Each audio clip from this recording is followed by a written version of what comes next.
నేనే తప్పు చేయలేదబ్బా, మీకు అందరికి అర్థమైంది కదా.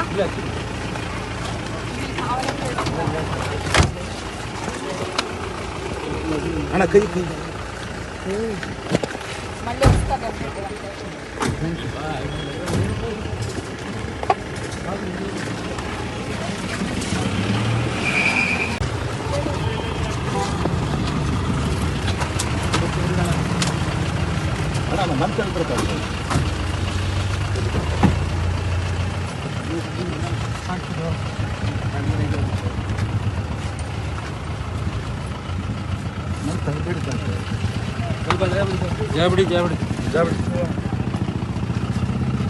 సార్ నేను ఏ తప్పు చేయలేదు, నన్ను ఇప్పుడే తీసుకొచ్చారు. నేను అసలు ఆ వీడియో పెట్టింది కూడా హైదరాబాద్ లోంచి, ఇక్కడ నుంచి కాదు.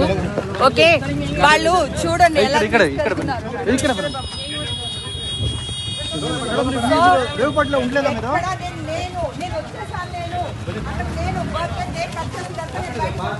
హైదరాబాద్ వచ్చేసాను. నేను మా ఇంట్లోంచి బిర్యానీ వీడియో పెట్టాను. నేను తీసుకోలేదా మేడం?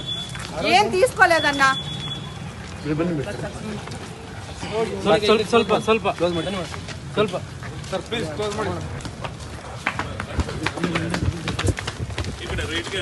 ಸಾಕು ಸಾಕು ಮಂಜಣ್ಣ, ಸ್ವಲ್ಪ ಸಾಕು ಸಾಕು. ಅಲ್ಲೇ ಇಲ್ಲೇ ಬರಲ್ಲ ಸರ್, ದಯಮಾಡಿ ನಿಂತ್ಕೊಳ್ಳಿ ಸರ್, ದಯಮಾಡಿ ಇಲ್ಲೇ ನಿಂತ್ಕೊಳ್ಳಿ ಸರ್.